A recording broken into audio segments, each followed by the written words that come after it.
15 or 16? 16. Nhóm thứ 16. Chúng tôi là nhóm thứ 16 trong 20 nhóm, thì Son là nhóm trưởng. Và cảm ơn Chúa bởi vì tình bạn ở trong Chúa là một tình bạn lâu dài, không phải như những người mà chúng ta gặp ngoài đường quen biết rồi xong rồi thôi, nên là có ích lợi thì mới tiếp tục làm bạn với nhau. Tôi và Son giữ liên lạc cho đến giờ, và hàng năm bạn vẫn qua thăm viếng hội thánh và phục vụ Chúa. Bạn là người hướng dẫn chương trình thờ phượng và cũng đậu nhiều giải thi tài năng trong thanh thiếu niên ở bên hội thánh Universe. Cho nên buổi chiều ngày hôm nay bạn cũng sẽ phục vụ Chúa trong việc hướng dẫn người theo thờ phượng. Và hơn thế nữa, khi mà chúng tôi quen biết nhau, tình bạn không chỉ giữa hai người bạn nhưng mà giữa cả gia đình. Và khi mà tôi qua bên đó, lúc Son đi học ở bên Úc, đi du học bên Úc, thì gia đình của Son tiếp đãi tôi như người thân quen, cả ba mẹ, và họ đã qua bên Việt Nam chúng ta lần này lần thứ hai. Năm trước họ cũng đã đến thăm, và mẹ của Son là trưởng nhóm tế bào bên đó trên 20 năm. Trên 20 năm chúng ta biết là một thời gian, một bề dày kinh nghiệm. Đến nỗi mà cô chia sẻ với nhiều người gặp cô và hỏi rằng cô nhận bao nhiêu tiền lương của hội thánh vậy? Cô là nhân sự của hội thánh bao lâu vậy? Nhưng mà cô hoàn toàn phục vụ Chúa là tình nguyện và trong vị trí của một người lãnh đạo. Và những gì mà cô chia sẻ rất là sâu sắc và thực tế. Cho nên tôi có mời cô buổi sáng ngày hôm nay để chia sẻ lời Chúa với chúng ta.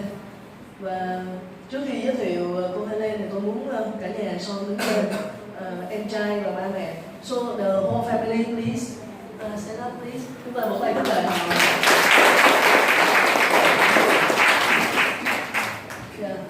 So Helen, bây giờ cô Helen sẽ chia sẻ lời Chúa với chúng ta.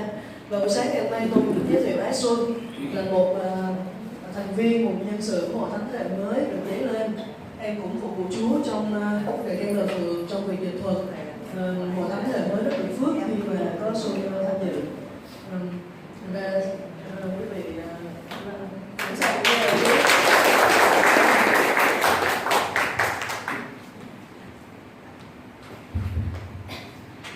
Thank you for the beautiful introductions, Pastor Angel. Cảm ơn lời giới thiệu rất là tuyệt vời từ một sư tiên. So I'd like to thank you all for coming to the service for this morning. Chúng tôi rất cảm ơn quý vị đã mời chúng tôi đến cái buổi sáng Chủ nhật hôm nay. And thank you for Hannah to be my translator today. Cảm ơn Xuân đã giúp đỡ tôi trong phần dịch thuật. Thank you for the opportunity to preach in this beautiful church in Ho Chi Minh City. Cảm ơn quý vị vì cơ hội tôi được đến đây để chia sẻ lời Chúa trong một hội thánh rất là tươi đẹp, rất là xinh đẹp này. This is my second time in this city. Đây là lần thứ hai tôi đến thành phố Hồ Chí Minh. And as I shared last night, giống như buổi tối ngày hôm qua tôi đã chia sẻ, I love this city. Tôi rất là yêu thành phố này. I love the people here. Tôi yêu con người ở đây. I love the food here. Tôi cũng yêu thức ăn ở đây nữa. And I love the church here. Và tôi yêu hội thánh. So I really love to mingle with all with you all. Và tôi rất là vui khi được gặp tất cả mọi người. So this time, my second time in this city. Và đây là lần thứ hai tôi ở thành phố Hồ Chí Minh. I bring along my family here. Và tôi đem cả gia đình tôi đến thành phố này. Just now, as Pastor Angel introduced, giống như một sư tiên đã giới thiệu, my husband is here. Và ông xã của tôi, chồng tôi đang ở đây.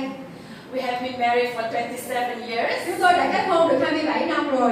I'm married with the same man for 27 years. Tôi kết hôn với mỗi người đàn ông này thôi 27 năm rồi.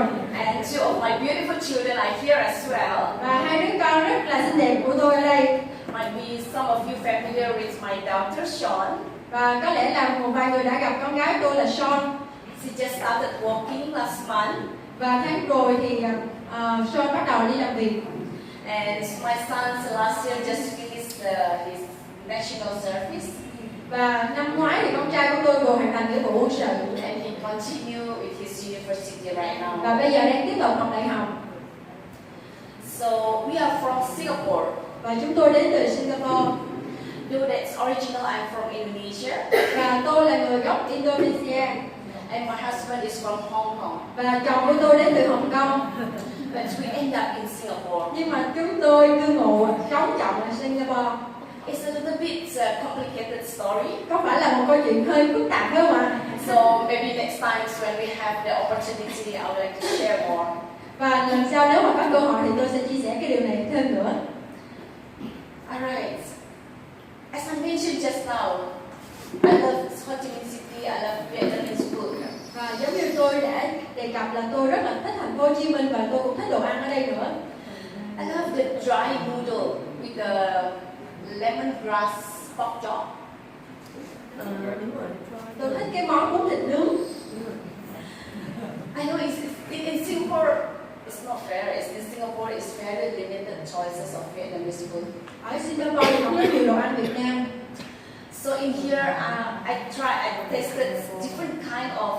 Actually, in Vietnam, there's so many different kind of food. Ở Việt Nam thì rất là có đồ ăn rất là đa dạng. And in Singapore, it's very boring. We only have chicken rice. Ở bên chúng tôi chán lắm, chỉ có mỗi món gà, cơm gà thôi. And laksa.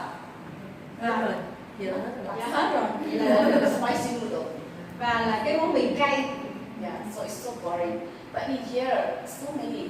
Ở đây thì còn thầy đồ ăn quá nhiều loại lắm. You guys is really very creative in fact the food. Thật sự là ở đây thì mọi người nghĩ như rất là sáng tạo trong các món ăn. So today, this morning, Buổi sáng ngày hôm nay, I like to share about prayer. tôi sẽ chia sẻ về sự cầu nguyện. It is one of my favorite subject. Là một trong những cái chủ đề tôi rất là yêu thích. To teach and to preach. Để chia sẻ, để giảng dạy và để giảng dạy. So Pastor Angel asked me 2 days ago. Và mục sư Giáng Tiên đã nói với tôi 2 ngày trước đây. When she have a lunch with her dad. Và khi mà trò chuyện trong lúc ăn trưa với ba. Whether Người nói chuyện với ba. Khi mà mục sư Giáng Tiên nói chuyện với mục sư Vinh lúc ăn trưa. Whether I'm able to share the word of God on Sunday morning. Thì tôi sẽ có thể chia sẻ lời Chúa vào buổi sáng chủ nhật hay không? He's very kind. She's very kind. Pastor Angel very kind. Mục sư Tiên rất là tốt bụng. She said that it's okay if you cannot make it for the preparation because it's only 2 days. Và không biết là trong 2 ngày thì có kịp chuẩn bị hay không? So I asked her, what your dad wants me to talk about. Và tôi đã hỏi mục sư Tiên là hội thánh của mục sư Vinh đang cần muốn chia sẻ về điều gì?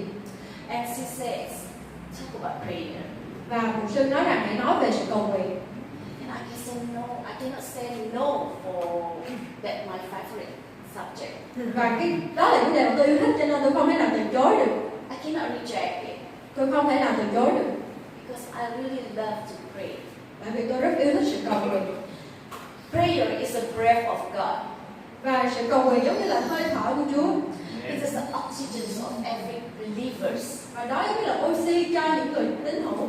How many of you in this room breathing now? Và bao nhiêu người trong chúng ta đang thở rồi? Can we inhale and exhale? Và hít vào, thở ra. Yeah. Hít Breathe sâu in, vào, breathe out. thở ra, hít sâu vào và thở ra. How many? Can I hear your breathe in and breathe out? Tôi có thể nghe được quý vị đang thở, hít vào thở ra mà. That is our life. Đó là cuộc sống của chúng ta, đó là sự sống. That is a sign that you are alive. Đó là cái dấu hiệu chứng tỏ chúng ta đang sống. So prayer, Cho nên sự cầu nguyện, is the oxygen, đó là oxy. something that we need. Và đó là điều chúng ta cần. If we cannot breathe in anymore, Nếu mà chúng ta không thể thở nữa, we won't be sitting down here. và chúng ta không thể nào ngồi ở đây được, Same thing as a prayer. thì sự cầu nguyện giống như vậy. Without prayer, Chúng ta nói về sự, nếu chúng ta ngưng cầu nguyện, we'll collapse. thì chúng ta sẽ bị sụp đổ, bất tỉnh.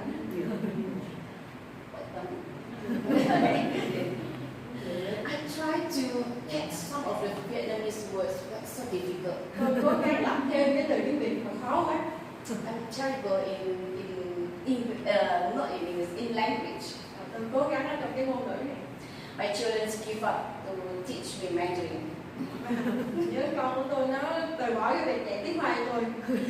So mom better go learn the Mandarin, the Chinese. Mẹ ơi, thôi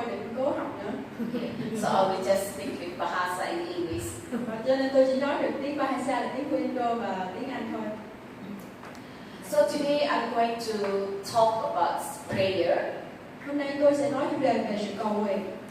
It is prayer in the fourth dimension. Sự cầu nguyện trong chiều kích thứ tư.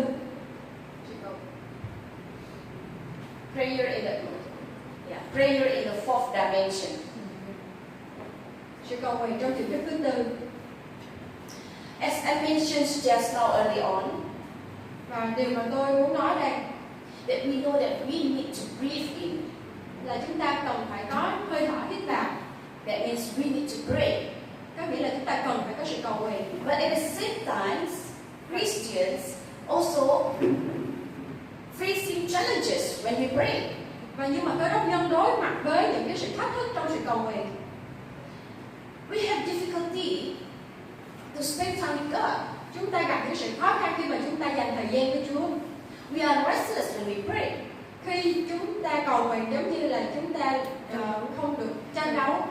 We have an itchy backside when we pray. Và chúng ta cảm thấy bị ngứa ngay backside ở bên hông.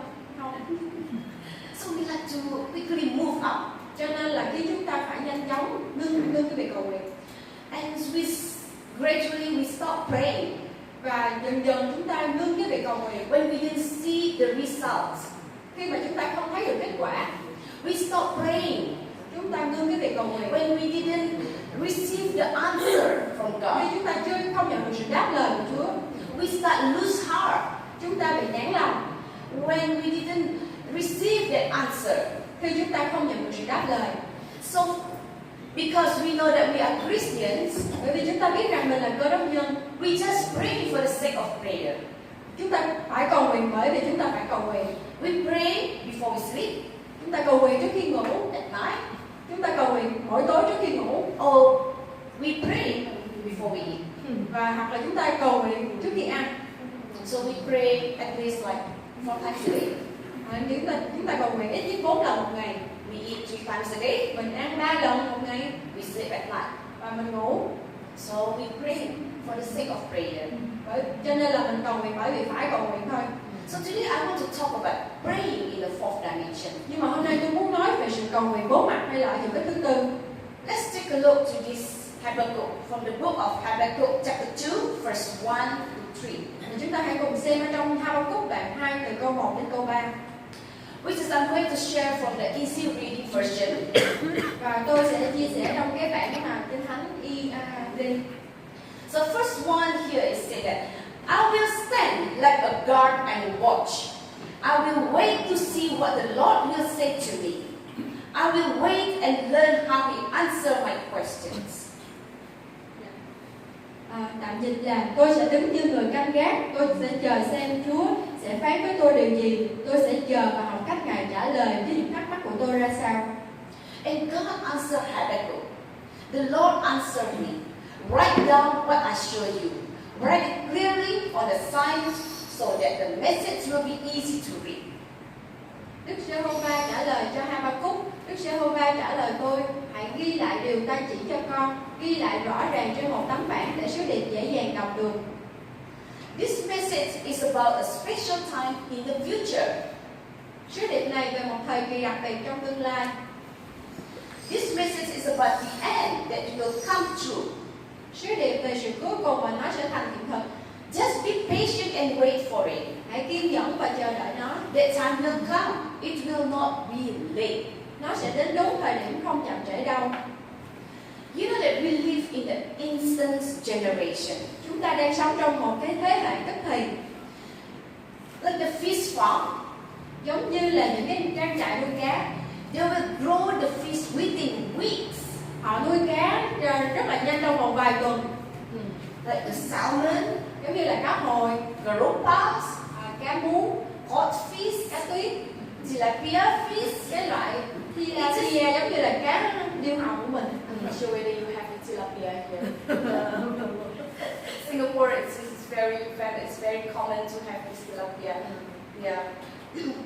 So the fish farmer, they grow the fish very fast. They want it fast. So they put hormones, they inject the hormones, they feed, They put something such that the fish will breathe. Và những người nuôi cá thì họ có cái chu kỳ nuôi cá rất là nhanh, bởi vì họ cho hormone, họ cho thuốc tăng trưởng này nọ kia, cho nên cá lớn rất là nhanh. And as well as for the vegetables. Và giống như vậy, những cái chỗ mà trồng rau cũng vậy. Cabbage, bean sprout, the spinach, the lettuce. Rau cải bắp hay là đậu giá hay là rau pina, rau bó xôi hay là những cái loại cải dúng. So the farmers they try in any methods just to make it fast growing. Họ dùng đủ mọi phương cách để mà khiến cho rau của họ phát triển nhanh. Even right now the internet connection, Và giống thậm chí là bây giờ cái sự kết nối internet from 3G to 4G, từ 3G qua 4G, and coming soon it's going to be 5G. In Singapore it's next year. tiến tới năm sau là 5G, ở Singapore là năm sau sẽ áp dụng 5G. So it causes people to be more target oriented. Điều này khiến cho mọi người tập trung vào cái mục tiêu nhiều hơn. They want to achieve goals in certain timing. Họ muốn đạt được mục tiêu nhưng trong thời gian ngắn thôi, without even thinking of the consequences. họ không có để ý đến kết quả của nó. The people want it fast. They want it fast. They want it Người ta fast. luôn luôn muốn là hãy nhanh chóng lên, nhanh lên nữa. They want it now and now and now. Họ muốn là làm liền bây giờ, ngay bây giờ. It has to be now. Và phải làm ngay bây giờ. We forgot that how important to wait until the things is mature and ready to harvest. Và họ quên đi rằng chúng ta phải dành thời gian để cho cái công việc đó hay là cái vật đó nó có đủ thời gian trưởng thành và đúng cái thời mà mình gặt được. So it's like what Habakkuk say. Giống như là Habakkuk nói rằng, If we don't have that vision, we will give up halfway. nếu mà mình không có đủ khả tượng thì mình sẽ dễ dàng bỏ cuộc. Because we cannot wait any longer. Bởi vì mình không thể nào chờ đợi quá lâu.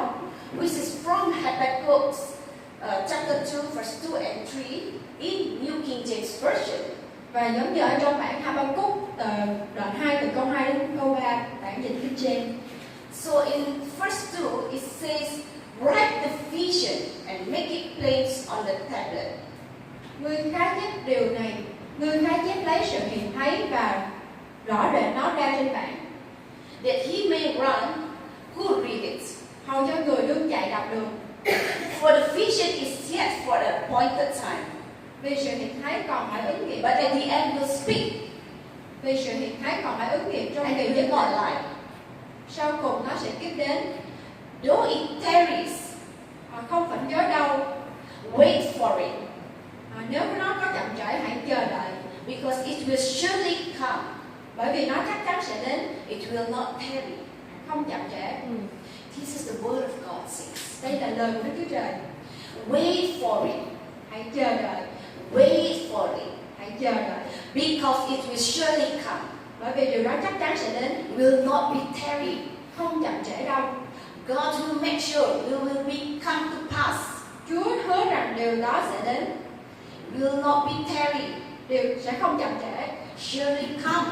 và chắc chắn điều đó sẽ For đến. what the gods for all God's promises Và tất cả mọi lời hứa của Đức Chúa Trời will come to pass đều đến trong kỳ của nó, in your life. trong cuộc đời của chúng ta. So I would like to talk about this in the first one, Habakkuk verse 1. Tôi muốn nói trong Chapter 2 Habakkuk verse 1. đoạn 2 câu số 1. From just now from the easy reading version. Ở trong bản kinh thánh ERV. That I will stand like a guard and watch. Tôi sẽ đứng như người canh gác, As a guard, như là một người canh gác, it is a position of prayer. giống như là cái vị trí của người cầu nguyện. The guard, when they are on duty, Khi mà người canh gác làm nhiệm vụ they cannot eat chips. thì họ không thể nào ăn khoai tây chiên đâu mà.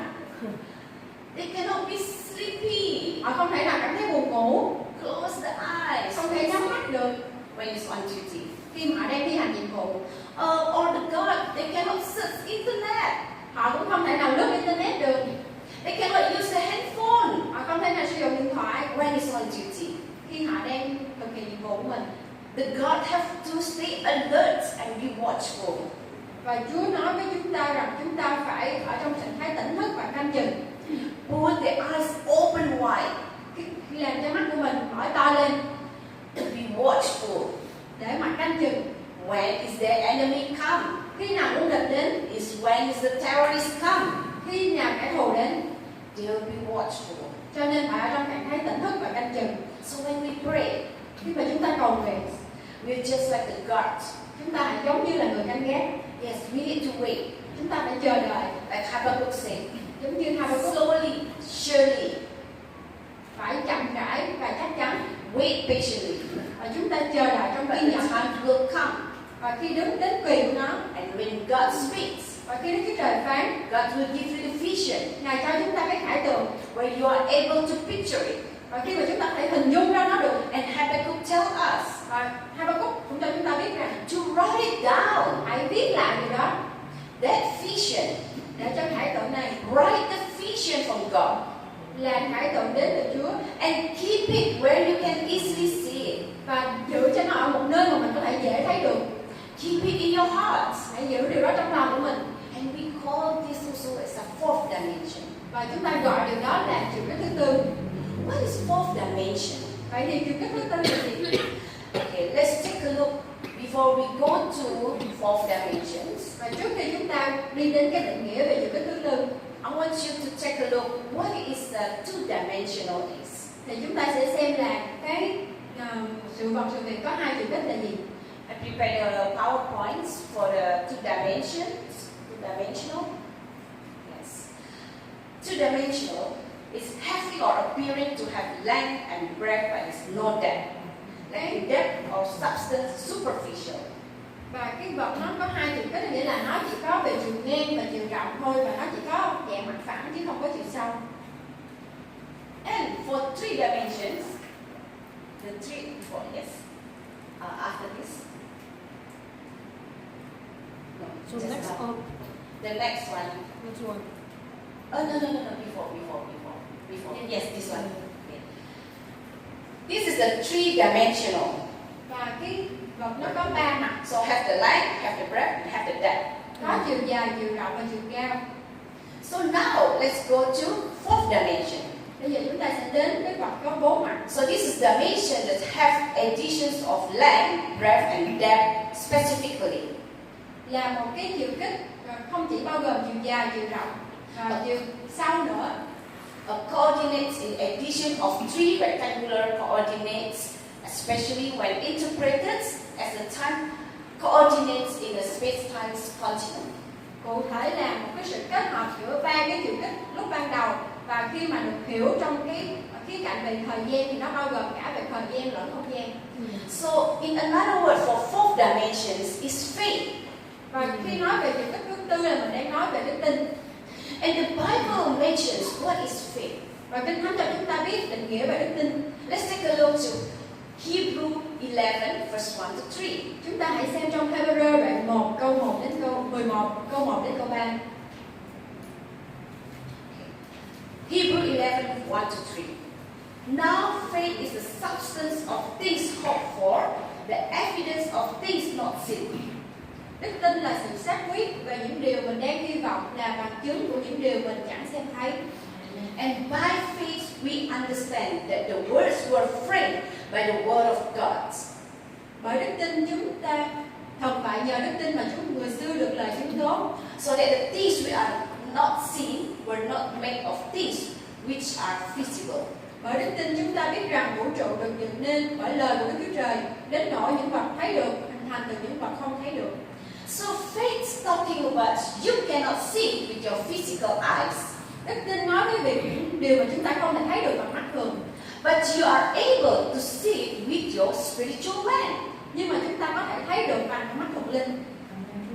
So I like to repeat that again. Và I like to repeat that again. tôi lặp lại cái điều này. That faith, Là đức tin we cannot see with our physical eyes chúng ta right không now, thể thấy được bằng mắt vật lý của mình, but we can see with our spiritual man. nhưng mà chúng ta có thấy được bằng cái phương diện thuộc linh. I asked Pastor Angel for an eggs today. Tôi đã nhờ một sư giảng tiên chuẩn bị một quả trứng ngày hôm nay. He asked me whether I need a raw eggs or is it boiled eggs. Và chuẩn bị trứng luộc hay là trứng còn sống. This is not for breakfast, Pastor. Không phải dành để ăn sáng à. I have my breakfast in the hotel this morning. So this is the raw eggs. Đây là trứng còn sống. You all can see this is the eggs. Và chúng ta có thấy được rằng đây là một quả trứng. Can you see the chicken in these eggs? Chúng ta thấy được con gà ở bên trong quả trứng không ạ? You cannot see, right? You cannot see the eggs. You cannot see the chicken in these eggs. Chúng ta không thể thấy được con gà trong quả trứng này. But we know Nhưng mà chúng ta biết được when the hen incubates the eggs, it will hatch. khi mà con gà mái ấp cái quả trứng này And nó it will nở bring ra forth a chicken thì nó sẽ nở ra một con gà or con, a chick. một con gà con. We don't have to lay hands to these eggs Mình không thể nào mà đặt tay trên cái quả trứng này, to make sure it comes out a chick. đặt tay trên quả trứng này và khiến nó trở thành một con gà con được. We know it's for sure. Và chúng ta biết cái này là chắc When the chắn. hens incubates these eggs, Khi con gà mái ấp quả trứng này thì it nó mới will nở bring ra, out a chick. thì nó sẽ nở ra con gà con. I'm a mother of 2 children. Tôi là mẹ của hai đứa con. When I conceived them, when I conceived one of them, Khi mà tôi mang thai, I know for sure that in my womb tôi biết chắc chắn rằng trong tử cung mình is a baby. có một em bé. I'm very sure Tôi rất chắc chắn điều đó. it's not an apple in my womb. Không phải là một quả táo trong bụng tôi đâu. I'm very sure Tôi rất chắc chắn. it is not an orange, Cũng không phải là quả cam, but a baby in my womb. nhưng mà có một em bé ở trong bụng này. And I start talking to my neighbors Và tôi bắt đầu nói chuyện với hàng xóm của mình, about my baby. nói chuyện với hàng xóm về con của tôi. I start talking to my friends Và tôi nói chuyện với bạn của mình, that I have a baby. tôi sắp có con rồi. I start preparing the name Tôi chuẩn bị đặt tên cho nó nữa, for my baby. cho con của tôi. I start visualize Và tôi bắt đầu hình dung ra, and imagine it và tôi hình dung ra đứa that trẻ. he or she will be look like me or look like my husband. Đứa trẻ này sẽ giống tôi hay là giống chồng tôi đây? So we start picturing Và chúng ta bắt đầu hình dung that I'll be a mother. là tôi sẽ trở thành một người mẹ. Is the baby already in my head? Và nếu mà tôi bồng ẵm được đứa con trong tay của mình, No, not yet. Lúc đó đứa con chưa có Still. tụi bay. lúc lúc với đứa trẻ chưa có trong tay của mình, It's still in the womb. nó vẫn còn ở trong bụng tôi. I cannot see it, Tôi không thể thấy được, but I know nhưng mà tôi biết được. that I carry it Và tôi đang cưu mang cái điều này. until in that full month Và đến đúng ngày giờ của nó, where I carry the baby. khi mà tôi có thể bồng ẵm được con của mình. And here are my children. Và đó là những đứa con của tôi. So there is faith. Và đó là đức tin. In Genesis 1 verse 2, Câu Sáng Thế Ký đoạn 2 câu 1, đoạn 1 câu 2. God created the whole universe Và Chúa tạo dựng nên hoàng vũ này by picturing it bằng cách là Ngài hình dung ra nó, or visualize. và Ngài hình dung ra nó. I want you all to take a look to this picture. Và quý vị hãy nhìn lên cái bức tranh trên này. What can you see from this picture? Điều gì mình thấy trong cái bức tranh này? Panda. Ừ. Some of you can get panda. Anyone from this side? Có ai có From this side, any one of you can see what is in this picture? Is it just like a zigzag, zigzag, zigzag, zigzag? mình thấy được những cái đường dọc thẳng không? Black and white. Black and white. Who get this picture a panda just now? Who can see a panda? Ai có thể thấy được con gấu trúc? Yeah, 1, 2, 3, 4, 5, 6. Some of you get this picture, panda. This there is a panda Có vài người trong chúng ta thấy được hình con gấu trúc ở trong này, in the dam inside. ở bên trong cái hình này. I give you another a little bit more difficult. Và tôi sẽ cho quý vị một cái khó hơn nữa. Okay, the next picture, please. Và hình tiếp theo ạ. Whoa. What is this? Và đây là hình đàn đen. A snake. Con vật gì? Thấy con vật gì? A snake. A snake? I got Tiger? Lion. Lion? Okay. Yes, it is an animal. There's a clue, okay? There's a clue. Đây là hình một con vật, vài con vật. Okay. Some guess it's a snake, a lion, a tiger, a duck. I know, it is tough, it is very difficult. You really need to stay focused. You really need to keep staring it for about like 30 seconds until you go into that picture. You are able to capture. Và mình hãy nhìn vào trong cái bức tranh này và giữ trong 30 giây và mình sẽ hình dung ra được cái con vật ở trong đó. Sorry, I forgot that need to be translated. I'm so yeah. In this picture, Và trong bức hình này, there is like a duck or like a rabbit inside. có thể là có một cái con thỏ ở trong này. There's an animal in it. Chó. There is one animal in it. What's it or dear? Okay. I can give this picture later to Pastor so you can figure out at home. Let's go back again to the Word of God. Tôi sẽ đưa cái bức hình này cho quý vị, cho một số quý vị sau. Chúng ta sẽ quay lại làm Chúa. God created us from His likeness and His image. Và Chúa Ngài tạo dựng cho chúng ta bởi ánh sáng và hình ảnh của Ngài.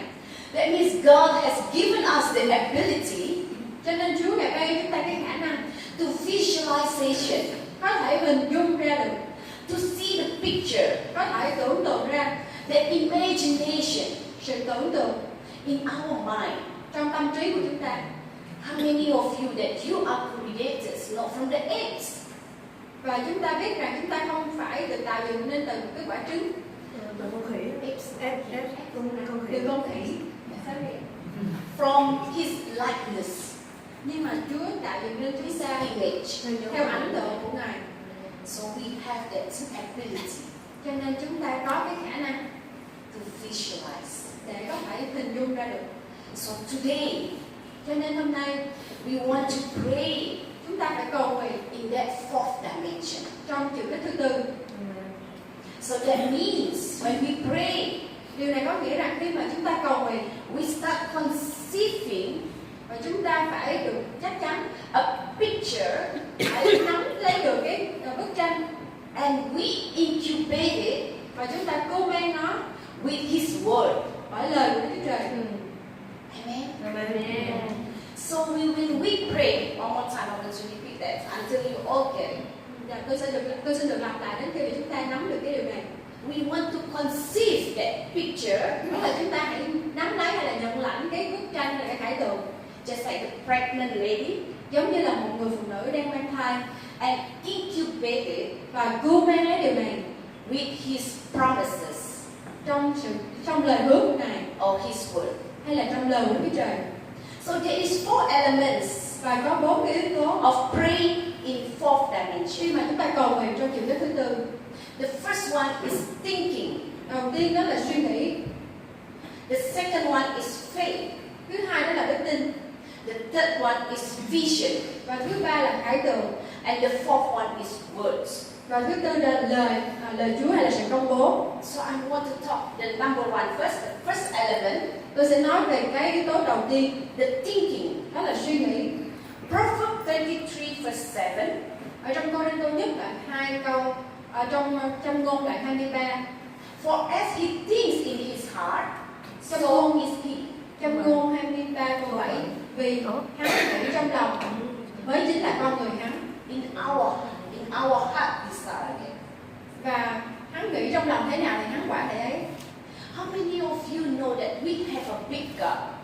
Bao nhiêu người trong chúng ta biết rằng chúng ta có một cái Chúa Trời vĩ đại And he carry each one of us in his heart. và Ngài Chúa Ngài cưu mang hay là Ngài gìn giữ chúng ta ở trong tấm lòng của Ngài. He carry the whole universe in his heart. Ngài mang lấy hay là Ngài cân và Ngài cân lấy vũ trụ trong tay của Ngài. As we created through his image, Và qua cái sự hình dung hay là sự tưởng tượng của Ngài, So He also wants us to think big. Cho nên Ngài cũng muốn chúng ta hãy suy nghĩ lớn hơn. We are not grasshopper. Chúng ta không phải là những con cào cào. We are not cào cào. Chúng ta không phải là những con cào cào. We are special. Chúng ta rất đặc biệt. We are extraordinary. Chúng ta là những sinh vật tạo vật siêu nhiên. We are the children of the highest King of Kings. Chúng ta được tạo dựng bởi Đức Chúa Trời, vua trên muôn vua. We are His children. Chúng ta là con cái của Ngài. We have big God. Chúng ta có Đức Chúa Trời vĩ đại. So we need to think big. Cho nên chúng ta hãy suy nghĩ lớn hơn. For those businessmen or businesswomen in this place, Cho những anh chị em đang đi làm việc ở trong hội thánh, thinking you're not just only have one company. chúng ta không nghĩ là chúng ta sẽ làm một công ty này không thôi. You have multiple companies. Chúng ta sẽ được nâng cấp lên nhiều công ty nữa. You have global companies. Chúng ta sẽ làm việc trong công ty quốc tế là công ty toàn cầu. Not just only in Southeast Asia, Không phải chỉ ở khu vực Đông Nam Á không but thôi. the whole world. Nhưng mà chúng ta sẽ được làm trên toàn thế giới. Those that is working. Cho những người đang đi làm, You're not just only to supervise. không chỉ ở vị trí là giám sát hay là quản lý thôi. Think that you are a manager, Mà chúng ta hãy suy nghĩ là mình đang lên được cấp độ manager là quản lý. or you are the directors, Rồi mình lên cấp vị trí giám đốc. or be the CEO in that company. Hay là mình làm giám đốc điều hành cho một công ty. Those are parents here. Và những người đang làm ba mẹ ở đây, Think about your children. hãy nghĩ về con cái của mình. They will finish university. Chúng sẽ được học xong đại học. They will not just only have one degree. Không chỉ có một bằng cấp mà thôi. They will finish the school. Chúng sẽ học xong. They will be a master, Sẽ học thêm được bằng or bác sĩ. even a doctor, Hay là học lên đến tiến sĩ. successful surgeon. Và thành công. Surgeon. Surgeon. That person. So think big, Cho nên hãy suy nghĩ lớn hơn. because we have big gods. Bởi vì chúng ta có Đức Chúa Trời vĩ đại. 1 Corinthians 2 verse 16. Cô Đinh Tô nhất đoạn 2 câu 16. For who hath known the mind of the Lord, Vì ai đã biết được tâm trí của Chúa so as to instruct him? để chỉ bảo Ngài. But we have the mind of Christ. Nhưng chúng ta có tâm trí của Đấng Christ. Tell yourself, Hãy nói về bản thân của mình. I have a mind of Christ. Tôi có tâm trí của Đấng Christ. Can you repeat? Dạ, mình sẽ lặp lại. Tôi có tâm trí của Đấng Christ. I have a mind of Christ. Tôi có tâm trí của Đấng Christ. So take notice this truth concerning this mind of Christ. Và chúng ta hãy ghi nhớ cái lẽ thật về việc chúng ta có sự liên hệ với tâm trí của Đấng Christ. So it's just like when we have the connection Giống như là việc chúng ta có sự kết nối, of sync with God's heart. cái sự liên hệ, sự liên kết với tấm lòng của Đức Chúa Trời. It's like when you upload your handphone into your computer. Giống như là việc mình tải cái dữ liệu từ cái máy tính qua cái điện thoại của mình vậy. You need to sync it Mình phải có sự mình phải kết nối lại in order for your computer to be able to upload the things from your handphone. phải có cái sự kết nối thì dữ liệu từ cái máy tính nó mới chuyển qua cái điện thoại được. So the Bible says that we have the mind of Christ. Cho nên Kinh Thánh nói rằng chúng ta có tâm trí của Đấng Christ. The mind of Christ Tâm trí của Đấng Christ always bring peace, luôn luôn đem đến sự bình an, always think of great things, luôn luôn nghĩ đến những điều to lớn, think about the salvations nghĩ về sự cứu rỗi for every humankind. cho tất cả mọi người. The mind of Christ Tâm trí của Đấng Christ is given to believers đem đến cho những người tin Ngài through the Spirit of God. thông qua Đức Thánh Linh. It is mentioned in verse 12 to verse 10 to 12. Được đề cập ở trong Cô-rinh-tô nhất đoạn 2 từ câu 11 đến câu 12. So the Bible says that the mind of Christ is given to us. Đó là tâm trí của Đấng Christ được ban cho chúng ta, It's already in us, đã được ban cho chúng ta rồi, installed in us. đã được ở trong chúng ta, It's already established in our mind, không chỉ giới hạn ở trong tâm trí này mà thôi. already given to you, Điều đó đã được ban cho chúng ta rồi. whether you realize it or not.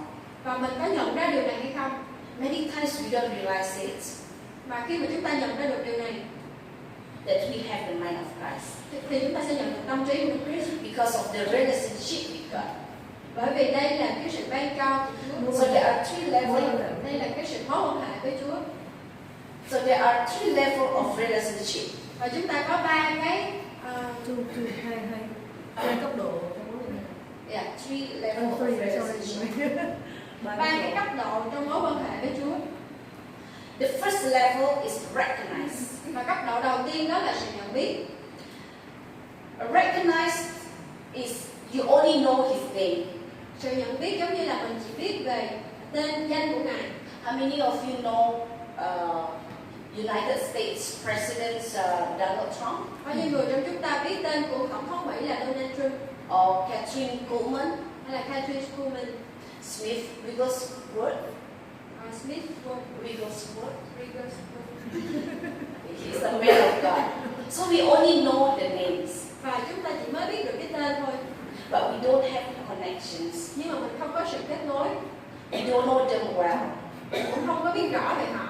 Now we go to the second level of relationship, Mình đi đến cái mức độ thứ hai đó là which is acquaintance. sự quen biết So a person knows slightly, là một người mình biết một người một cách gọi là sơ sơ, but it's not a close friend. không phải là bạn thân. Just know a little bit about you. Thì giống như là cô biết tôi một cách sơ sơ như vậy. It's like, I know Hannah. Tôi biết Hannah, tôi biết Xuân. She's Vietnamese, Cô ấy là người Việt Nam, and she's a translation cô ấy đang là người thông dịch in Agape Church. ở hội thánh AGP. But I don't have the connections yet with her. Nhưng mà tôi chưa hề có sự liên hệ với cô. This is where we go to the third level of Và relationship. bây giờ chúng ta sẽ đi đến cái cấp độ thứ ba. It is a level of friendship. Đó là cấp độ của tình bằng hữu. A friendship is a state of mutual trust, Cái cấp độ này đó là cái trạng thái là có sự tin tưởng nhau hoàn toàn, union and association. sự hiệp nhất và sự liên hệ. That means there is a constant or regular basis. Và họ luôn luôn hay là thường xuyên có cái sự có cái nền tảng giống như nhau. Where we keep talking Và họ luôn luôn nói chuyện với nhau, or meeting or have coffee gặp gỡ nhau hay là uống cà phê regularly. rất là thường xuyên. And we feel safe to tell secrets Và mình cảm thấy an toàn khi mình cho họ biết những cái bí mật của mình or personal things và những cái vấn đề cá nhân to our friends. cho bạn của mình, The close friend, những người bạn thân, your best friend. những người bạn cực kỳ thân. How many of you knows that God is our best friend? Chúng ta biết bao nhiêu người chúng ta biết rằng Chúa là bạn thân của chúng ta. So when we reach to that level of close friendship, Khi chúng ta đạt đến cái mức độ là tình bạn thân you start know what is in your friend's mind, và chúng ta biết được rằng tâm trí của bạn mình đang nghĩ gì what is in his heart. và điều gì trong tấm lòng của bạn mình. Sometimes before even your friends tell you, Thậm chí là trước khi mà họ mở lời ra you already know what is in his thì mind. mình đã biết được rằng bạn mình muốn gì rồi. That kind of relationship Đó là cái sự mối quan hệ thân mật giữa bạn bè với nhau. that we need to develop with God. Đó là cái điều chúng ta cần phải phát triển cái mối quan hệ chúng ta với Chúa. So it's not just only recognize him, Chúng ta không chỉ dừng lại mức độ là chúng ta it's nhận not biết just Ngài, have acquaintance with him, không chỉ dừng ở mức độ là chúng ta quen biết Ngài, but close friendship with him. nhưng chúng ta có một mối quan hệ tình bằng hữu với Ngài. So the thoughts and the desire that you have in your hearts, Và cái suy nghĩ và cái mong ước mà chúng ta cần phải giữ trong tấm lòng của mình you share with God, và mình có sự chia sẻ với Chúa and God share with you. và Chúa lại chia sẻ với chúng ta So you know what is in His mind. và chúng ta biết được điều gì đến trong tâm trí của Ngài. God knows what is in our minds always. Chúa Ngài biết mọi điều trong tâm trí của chúng ta. Now we go into the second element, Và chúng ta hãy đi đến cái yếu tố thứ hai, which is the elements of faith đó là yếu tố về đức tin. in this fourth dimension. Trong 4 chiều kích, đây là yếu tố thứ hai, đức tin. Mark 11, verses 22 to 24. Trong Tin lành Mát đoạn 11 từ câu 22 đến câu 24. So Jesus answered and said to them, have faith in God. Đức Chúa Giêsu phán hãy có đức tin nơi Đức Chúa Trời. For surely I say to you, whoever says to this mountain, be removed and be cast into the sea, and does not doubt in his heart, but believe that those things he says will be done. He will have whatever he says. Thật ta bảo các con, ai bảo hòn núi này hãy nhấc lên và lao xuống biển, nếu trong lòng người ấy không có chút nghi ngờ, nhưng tin điều mình nói sẽ xảy ra, thì điều đó sẽ được thực hiện. Therefore I say to you, whatever things you ask when you pray, believe that you receive them and you will have them. Vì vậy, ta bảo các con bất cứ điều gì các con xin trong lúc cầu nguyện, hãy tin rằng mình đã nhận được rồi, thì các con sẽ được điều ấy. So how many of you know when you go back from this place this afternoon, Và bao nhiêu người trong chúng ta biết rằng khi chúng ta đến lại nơi này chiều nay, you are able to reach home safely? và chúng ta tin chắc rằng chúng ta sẽ được Về nhà an toàn. về nhà an Reach toàn. home safely. And when you sleep tonight, Và khi buổi tối ngày hôm nay khi chúng ta ngủ, you will wake up in the morning. chúng ta sẽ thức dậy vào buổi sáng. We have faith in God. Chúng ta có đức tin nơi Đức Chúa Trời. Faith is a real thing. Đức tin giống tin vào cái điều thực sự. And the Bible says when there is no doubt, Và Kinh Thánh nói rằng khi chúng ta không chút nghi ngờ, no wavering, không có một chút gì nghi ngờ, you will receive it. và chúng ta sẽ nhận được điều You đó, will have it. mình sẽ có được điều đó. And the third element Và cái of yếu tố fourth thứ dimension, tư trong 4 chiều kích trong vision. đó là hải tượng. When we see from Genesis chapter 1 verse 2, Khi chúng ta xem ở trong Sáng Ký đoạn 1 câu 2, when God created this universe, khi Chúa tạo nên vũ trụ, He's already have these pictures of universe in His mind. đầu tiên Ngài có sự hình dung về vũ trụ trong trí của Ngài. He already visualized it Ngài phải hình dung ra and every details of it. và rất là chi tiết The humankind, về con người, the animals, về các loài động vật, the sea, về biển every creatures, và tất cả những loài tạo vật, the trees, the plants, the flowers. về cây cỏ, hoa, trái, He already have it in His mind. thì Ngài đã hình dung sẵn ở trong đầu của Ngài. So today, this morning, Và buổi sáng ngày hôm nay, are you able, if you are sick in your body, are you able to see yourself totally healed? và khi bao nhiêu người trong chúng ta thấy rằng You are ở trong able cơ thể to mình walk được chữa lành, again. mà mình có thể bước đi được, You are able to walk again in the office tomorrow.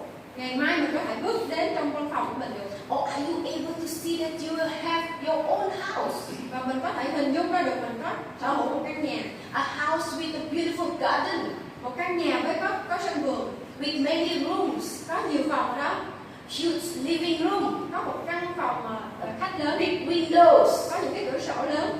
Are you able to see yourself to get promoted with your job, current job now? Chúng ta có thể thấy được chúng ta được thăng tiến ở trong công việc của mình. Are you able to see yourself as a manager in a company? Mình có thể thấy được mình trở thành người quản lý trong một That công you ty, have many staff under you. và mình có nhiều nhân viên ở dưới quyền, It's like being a boss of yourself. giống như là mình trở thành ông chủ vậy. Are you able to see you have saving in your bank account? Mình thấy được mình đang có nhiều tiền tiết kiệm ở trong ngân hàng. There is vision. Đó là sự hình dung The third elements ở trong, of the fourth dimension. đây là yếu tố thứ ba ở trong sự cầu nguyện 4 chiều kích thứ tư, And the last element, và đây là yếu tố cuối cùng, it is the words. đó là lời. Mark chapter 11, 22, 24. Ở trong Tin Lành Mát đoạn 11 từ câu 22 đến 24, It mentions the word says 3 times. và có một từ được nhắc nói đến 3 lần. Whoever says to this mountain, Những điều gì được nói ra ở miệng, believe for those things he says will be done. hãy tin rằng điều đó đã được. For those things he says will be done. And you will have whatever he says. Và người đó sẽ nhận được điều mà mình công bố ra, hay mình nói ra. So in this verse alone, it's mentioned 3 times the word Và says. cái từ chỗ này nhắc đến cái từ nói ra là công bố ra 3 lần. So your words, your confession Cho nên là cái lời của mình hay là sự xưng nhận của mình must be synced phải được kết nối, with your heart and with your mind. phải được kết nối với tấm lòng và tâm trí của người đó. If you say that I'm healed, Khi mình nói rằng mình được chữa lành, but you keep on saying that và mình liên tục when nói, somebody asks you, khi một người nào đó hỏi mình, how are you? hỏi là mày có khỏe không? okay. Mình trả lời là tôi hy vọng là tôi khỏe ổn. I think I am healed. Tôi tin rằng tôi được chữa lành. Or maybe Hoặc là I'm healed. hoặc là tôi được chữa lành. So, your says, your words, and your confession Và cái điều mình nói hay cái điều mình xưng nhận must be sync. phải có cái sự thống nhất hay là sự kết nối với nhau. So there are 4 elements here. Cho nên 4 cái yếu tố chỗ này. Your thinking. Đầu tiên là suy nghĩ, Think big. hãy suy nghĩ lớn Because we hơn. have a big God. Bởi vì chúng ta có Đức Chúa Trời vĩ đại. Your faith. Thứ hai là đức tin. You're able to see it. Và chúng ta có thể thấy được You conceive it. điều mà mình đang cưu mang hay mình nhận được, And you will come to pass. và mình sẽ nhận được điều đó. You start visualize it, picture it Và mình tiếp tục hình dung cái bức tranh lớn in your mind. ở trong tâm trí của chúng ta And write it in the tablets of your heart. và ghi nó trên nơi bi lòng của mình. And your words Và thứ tư đó là lời hay sự xưng nhận công must bố. be synced with your confession. Phải xưng ra cái điều mình Together with the promises of God. để mà có thể đạt được cái lời hứa của Đức Chúa Trời. You walk with it. Chúng ta bước đi vào điều You đó, confess it. mình xưng nhận cái điều đó You believe it. và mình tin chắc vào cái điều đó. I want to share a few testimony here. Tôi muốn chia sẻ một số cái bài làm chứng. I was the first women's cell group in Indonesian church back then in 1996. Tôi là một trong những người nữ đầu tiên ở trong cái tổ tế bào ở Hội Thánh Indonesia và chúng tôi chuyển qua Singapore năm 1996 And it's conducted in my house. và tổ tế bào được thành lập ở tại nhà của tôi. I was honored to be one of the pioneer leader. Tôi rất là vinh dự trở thành một trong những người lãnh đạo đầu tiên ở trong tổ tế bào. And when I read the book of Fourth Dimension from Young Cho, Khi mà tôi đọc được cuốn sách là Sự Cầu Nguyện, cuốn sách về chuyển tích thứ tư của mục sư Cho Yong Lee, I started to using it and put it into practice. và tôi bắt đầu áp dụng nó vào trong đời sống của mình. I start conceiving and picturing Tôi bắt đầu là nắm bắt hay là nhận lãnh và hình dung ra the ladies in my cell group những cái người phụ nữ ở trong tổ tế bào của chúng tôi will be my next leader, trở thành những thế hệ lãnh đạo kế tiếp. able to preach, Họ có thể giảng dạy and the group will be branched out or multiplied. và nhóm được nhân rộng ra, được phát triển ra, And it's come to pass. và điều đó đã thành sự thật. Many of them Nhiều người trong số họ able to preach. có thể đứng giảng dạy They even become a pastor, và thậm chí họ trở thành mục sư nữa. giving Bible study. Họ đi học kinh thánh, Now đi it's dạy more kinh than, thánh. now it's more than 20 ladies group Bây giờ đã có hơn 20 nhóm phụ nữ như vậy over the past 10 years. ở trong gần 10 năm, trong 10 năm qua. And another testimony. Và một lời làm chứng, I was praying for a couple tôi đã cầu nguyện cho một cặp vợ who chồng. have decided to have a baby Họ có mong ước được có con after their 3 years of marriage. sau khi họ đã kết hôn được 3 năm. And I taught them about the praying in fourth dimension. Và tôi đã dạy họ về việc cầu nguyện ở trong kỷ thứ tư. I asked them to be specific in prayer. Tôi nói họ là hãy cụ thể ra trong lời cầu nguyện của mình. You want a baby boy or you want a baby girl? Muốn có con trai hay con gái? You want to have your baby to have straight hair or curly hair? Muốn có con có tóc thẳng hay là tóc xoăn? You want your baby to have a fair skin or a dark skin? Họ muốn có da người châu Á hay là da màu nâu, màu sẫm? You want your baby to have a big eyes like mommy or like daddy? Muốn có mắt to giống mẹ hay giống ba? A sharp nose like mommy or daddy? Họ có cái mũi thẳng giống như ba hay mẹ? Don't use the neighbor's face pictures. Nhìn với người xung quanh đừng dung. Đừng có lấy cái mặt Okay, picture mommy and daddy. đừng lấy cái thành chó. Đừng có lấy cái thành chó. And that is true enough. Và điều này thật sự That the next 2 years the wife conceived và 2 năm sau thì người vợ đã có cái thai and give birth to the baby boy what they pray. và sinh ra một bé trai giống như là họ cầu nguyện. And the wife give birth. Và khi người mẹ sinh em bé ra, The baby boy Và cái cậu con bé trai này That's what they have been visualizing in their mind. giống y như những điều họ hình dung ra. Amen. And the next testimony, I've made a testimony, but Còn I có just rất want rất to share more to nhiều it. chứng minh. Chia sẻ một ít. I pray for the church member Tôi cầu nguyện cho những thành viên trong hội thánh who have a desire to get married. người này có mong ước là lập gia đình. So it's the same thing. Cũng giống như vậy, I asked her to list down tôi yêu cầu cô hãy liệt kê ra what kind of man that you wanted to get married to. cái mẫu người như thế nào mà người mà cô muốn lập gia đình. The height of the man, Chiều cao nè, whether you want to be tall, muốn là cao, 170 centimeters, cao là mét 7 or 175, hay là mét 75 or same height. hay là cùng chiều cao với mình, You want a Christian, là người tin Cơ Đốc, Asian, là người châu Á Chinese. hay là người Hoa. How about the weight?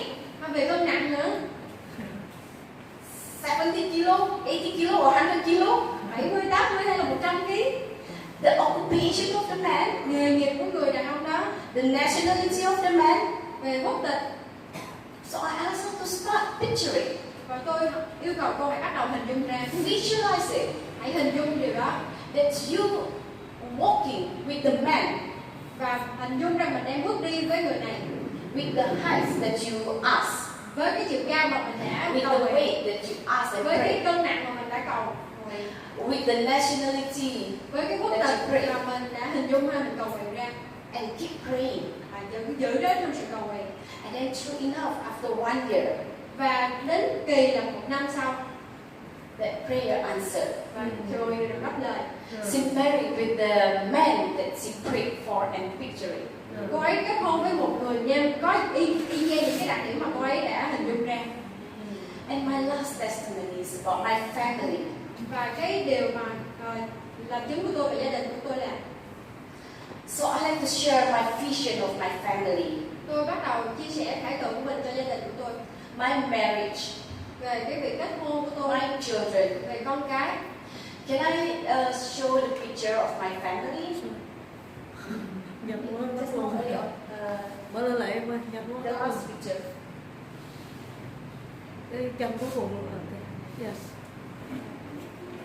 I know I was like that, small size during that time. Lúc đó thì tôi còn đi lên. I used this picture Rồi tôi đã dùng bức hình này, in my hands tôi đã cầm cái bức hình này trong tay của mình. whenever I pray. Mỗi khi tôi cầu nguyện, That I hold this picture in my hand tôi đã giữ cái bức hình này trong tay của mình and I visualize it. và tôi bắt đầu hình dung ra That's my family, that me đó là tôi and my family và gia đình của tôi and my household. và cả gia đình của tôi We serve the Lord. đều phục vụ Đức Chúa Trời. I hold this my family picture. Và tôi giữ cái bức hình của gia đình I này begin to confess và tôi bắt đầu công bố the promise of God. sự lời hứa của Đức Chúa Trời. I start picturing it Và tôi hình dung ra that my daughter will sing. và con gái của tôi sẽ ca She ngợi Chúa, will jump before the Lord. ca ngợi và nhảy múa trước mặt She Chúa will worship God. và thờ phượng Chúa. And I picture my son Và tôi hình dung ra con trai của mình holding the Bible cầm kinh thánh in and out from church. và đi vào trong hội Praise thánh from the pulpit. và bước lên trên bục. I began to picture it Và tôi bắt đầu hình dung ra điều that này my husband will lead the prayer. và chồng của tôi trở thành người hướng dẫn cầu nguyện. Four of us holding hands together, 4 người chúng tôi đều nắm tay lại với nhau, praying together, cầu nguyện với nhau, worshiping God together. thờ phượng Chúa cùng với nhau. And I praise God Và tôi tôn vinh ngợi khen Chúa. that the picture that I have and I conceive Và cái sự hình dung này tôi tiếp tục nắm giữ trong tấm lòng của mình, trong tấm lòng của mình it come to pass. đã trở thành hiện thực. Both of my children, Và những đứa con của tôi, my husband, chồng của tôi, four of us, 4 người chúng tôi we are actively và chúng tôi serving before the Lord tích cực hầu việc Chúa, because I conceive it. bởi vì tôi đã nắm giữ cái điều đó. I visualize it. Tôi hình dung ra. How many of you today, church, Và bao nhiêu người trong chúng ta invite the musicians to come? Dạ, xin mời. How many of you Bao nhiêu người trong chúng ta You have been praying for quite some times. Và mình đã cầu nguyện rất là nhiều lần. And in that picture, Và hãy hình dung ra, and that prayer và cái sự cầu nguyện, sự hình dung đó, start fading away, và giống như đang được bị phai mờ đi, start vanishing giống như đang bị lu mờ from your heart, ở trong tâm lòng của chúng ta, from your mind, trong tâm trí của mình. and you start Và mình bắt đầu say, God, Chúa ơi, this is not your will. đây không phải là ước muốn, ý muốn của Ngài. I give up. Con muốn bỏ cuộc. It is not belong to me. Điều đó không thuộc về con. It is not mine. Điều đó không phải là của con. But today, Nhưng mà ngày hôm nay, I want you to start tôi muốn quý vị hãy bắt đầu to pray again, hãy cầu nguyện lại, to visualize it, hãy hình dung ra điều đó, to conceive it hãy nắm bắt lấy điều đó in your heart ở trong tấm lòng của quý vị, and write it down hãy viết lấy điều này, in the tablets of your ghi heart. nó ra trên vi lòng của mình. I know mothers, Tôi biết rằng những người làm mẹ ở đây, it is not easy điều này không hề dễ chút nào. to raise up the children in this generation. Để dấy lên một thế hệ là con cái của mình, They're easy to talk back to us. thật là khó mà để nói chuyện với But các I want to tell you today, Nhưng mà tôi muốn nói với quý vị ngày hôm nay, nothing that is too difficult for God. không điều gì là khó quá với Đức Chúa Trời, Nothing that is too hard for Him. không có điều gì là khó quá cho Ngài. Keep on praying, Hãy tiếp tục ở trong sự cầu nguyện, believing it, hãy tin lấy điều đó, confess it. hãy xin nhận ra He can do it for me.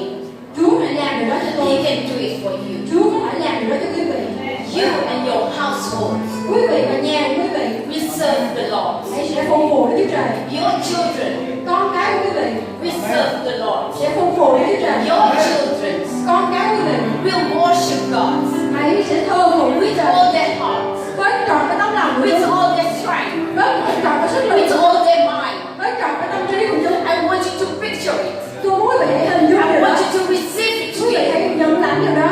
And those who are walking Và today, cho những người đang đi làm ở đây, I want you to start praying. tôi muốn quý vị hãy tiếp tục cầu nguyện. That you will get this promotion. Chúng ta sẽ nhận được sự thăng tiến. Your job will never be the same anymore. Công việc của chúng ta không giống như cũ nữa. You are not a grasshopper. Chúng ta sẽ có những cái lời mời công việc tốt hơn.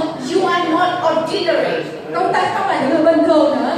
You are the son and the daughter of the highest. Chúng ta là con trai và con gái của vua. You are the child of God. Chúng ta là con của Đức Chúa Trời. Open heaven is over your life. Thiên đàng mở cửa ra trong tấm chơi cuộc đời của quý vị. How many of you believe that? Bao nhiêu người chúng ta tin nhận đến điều này? Come and start praying. Hãy bắt đầu cầu nguyện.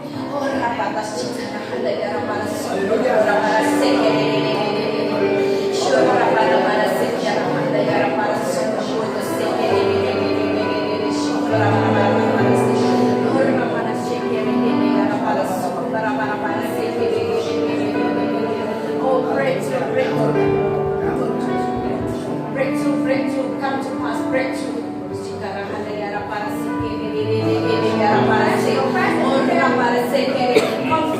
Confess it.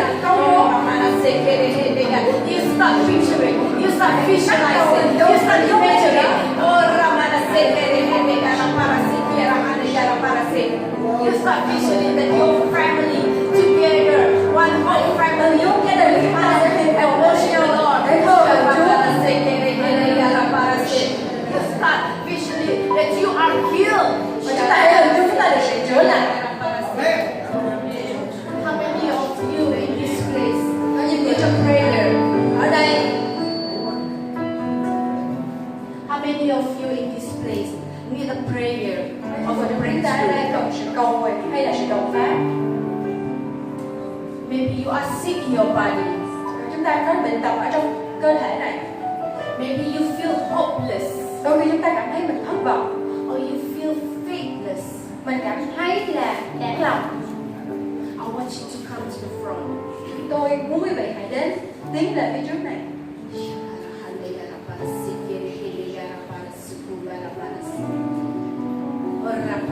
Come and don't be shy. Hãy đến với Chúa và đừng mà mắc cỡ. Đây chúng tôi cần sự cầu thay quý vị cứ cầm lên. Tôi cảm ơn lên.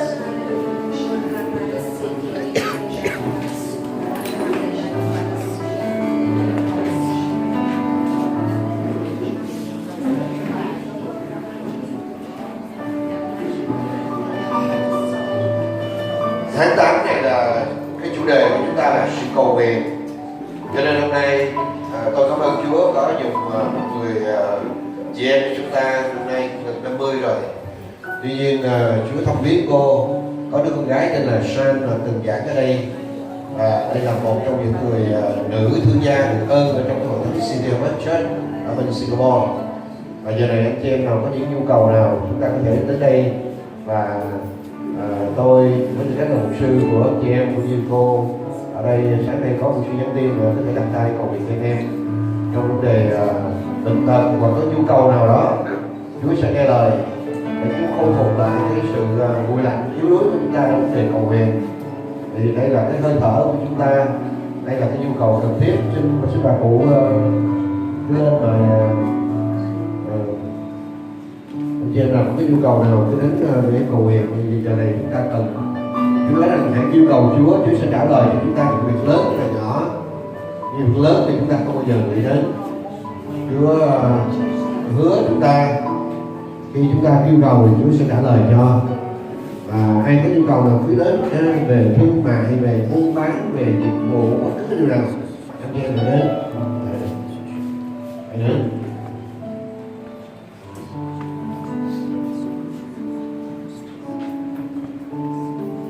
Còn ai nữa cứ đến sự cầu nguyện.